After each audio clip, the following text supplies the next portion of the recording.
From the shrines of Nigeria to the temples of China, from Dia de los Muertos in Mexico to the funeral rituals of the Maori, ancestral reverence is one of humanity's oldest spiritual traditions.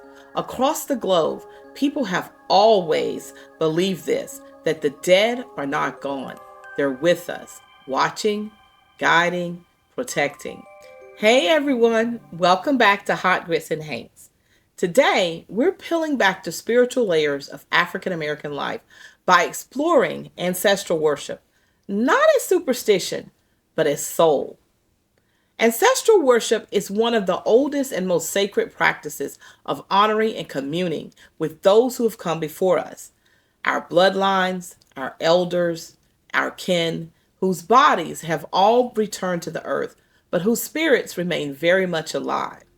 Rooted deeply in many West African spiritual traditions, this reverence is not about fear of the dead, but about faith in their presence. Ancestors are not ghosts meant to haunt us. They are guardians meant to guide us.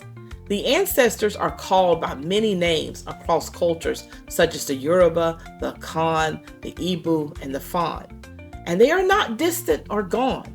They are ever present, actively engaged in the affairs of the living and deserving of respect, communication, and care. In Yoruba, for instance, the ancestors are known as the Egungun, revered spirits who return in mass ceremonies to bless, advise, and even sometimes chastise the community.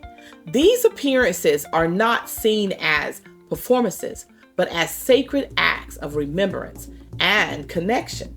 These Egungun festival goers are celebrating their ancestors, taking center stage in this Yoruba parade. Masked figures dance in intricate costumes, an elaborate ceremony to honor the dead. That Egungun is more than just about masquerade, it's more than an honoring of ancestors. It's also about entertainment, pure dance. There's nothing like it. In church, we sing music. With Egungun, it's a lot of dance. In the Akan tradition of Ghana, the Nsamafu, or the ancestors, are considered spiritual elders who continue to guide their descendants. Libations are poured in their honor, and their stories of their lives are told, and their deeds are honored so that their wisdom is never forgotten. These traditions view the individual not as a separate being, but as part of a larger spiritual continuum, what some call the ancestral realm. Now, this realm includes the living, the dead, and those yet to be born, all bound together by a sacred duty to honor the past and prepare the way for the future. Ancestors are often consulted before major decisions through divination or dream work because their insight is believed to be more broader and wiser than our limited human understanding. Importantly, ancestral worship in West Africa is not frozen in time. It is dynamic, adapted to local cultures, and remains a living tradition, one that crossed the oceans during the transatlantic slave trade and took root in the Americas, in places like Brazil, Cuba, Haiti, and the American South. These African spiritual systems transformed into Voodoo, Candomblé, Santeria, and Hoodoo, each preserving the core belief that our ancestors walk with us, speak through us, and shape our destinies. In these traditions, the ancestors are seen as an unbroken chain between the living and the divine. They are keepers of wisdom, protection of families, and most importantly, intermediaries between this world and the spirit world. Their influence is felt in everyday life, in dreams, in signs, in sudden intuition. Offerings of food, prayers, candles, and song are made not out of superstition, but out of love, gratitude, and respect. To honor them is to remember who you are and where you come from. In African American culture, ancestral worship took on a unique and powerful form. Born from stolen roots and reshaped through struggle, it became a survival tool, a spiritual rebellion, a way to remember what America tried to make us forget. Take, for instance, the Gullah Geechee communities of Savannah and the coastal low country of Georgia. Every year during Juneteenth, they don't just celebrate freedom, they commune with their ancestors. At the water's edge, you'll see people dressed in white, pouring libations into the ocean, calling names into the wind, and laying offerings of fruit and flowers on the shore. These rituals aren't performance, they're a prayer. They're how the living make space for the dead to speak. One elder once told me, we go to the water because that's where they crossed. That's where they were taken, and that's where we return to remind them and ourselves that we ain't forgot. Across the South and beyond, many folks keep ancestral altars, and it's not always formal. Sometimes it looks like a photo on the dresser or a candle lit on grandma's birthday, or it could even be a whispered thank you before making a big decision. For many of us, its ancestral reverence is deeply personal. Like my cousin Robin, for example, every Sunday without fail, this girl bakes cornbread, okay? And she says she does it in honor of our grandmother so that she knows that we're still listening. And of course, there are libations, pouring one out for the ancestors, whether at a family reunion or maybe you're just sitting on the porch thinking about your friend who's crossed over and you pour one out. We've all done it or seen someone do it. It's a sacred act of remembrance and respect, a way to call on those who came before us and keep their presence near. In my own family, my grandmother and father practiced hoodoo and root work. They often left offerings from the crops out in the fields. And we also had a fig tree on our land that was planted by my grandfather when my parents first purchased the farm in the 1950s. And each season, my mother, without fail, would place the first handful of figs in the bowl beneath the tree to honor him. There are also naming traditions where a child is named after a beloved elder. African American funerals are often called homegoing celebrations rather than, just funerals. And these are often joyful, musical, communal events that celebrate the transition of the soul. This mirrors African traditions where funerals are not just about the loss, but about the returning of the spirit to the ancestors and honoring their legacy. And African American funerals often blend Christian beliefs with ancestral reverence. Can you believe that?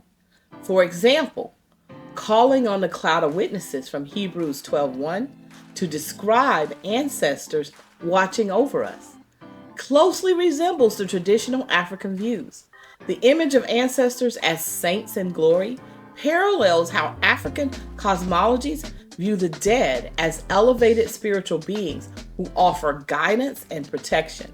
Ancestral worship for calling on the ancestors has always been pervasive in our lives, even showing up in literature and pop culture. We see it in novels like Mama Day by Gloria Naylor and Daughters of the Dust by Julie Dash, one of my favorites, and the play The Piano Lesson by August Wilson. In fact, nowhere is the idea of ancestor worship more beautifully explored than in The Piano Lesson. August Wilson sets this story in 1930s Pittsburgh. It was adapted to film in 1995 and then again in 2024. At the center of this film is a piano and the Charles family. In particular, two siblings, Berniece and her brother, Boy Willie. The piano was originally owned by the Sutter family, who had traded two of the Charleses' enslaved relatives as a purchase price for the piano.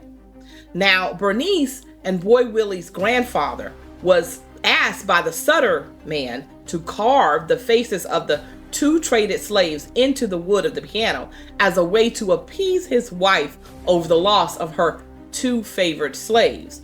But instead, the grandfather carved their entire family history into the wood of this piano. Now, the piano remained on the Sutter plantation for years after. But wanting to reclaim their legacy, three of the Charles' relatives steal the piano from the Sutter household, and it eventually makes its way back to Berniece. And Boy Willie arrives at Bernice's house and tries to convince her that he wants to sell the piano so he can buy some land.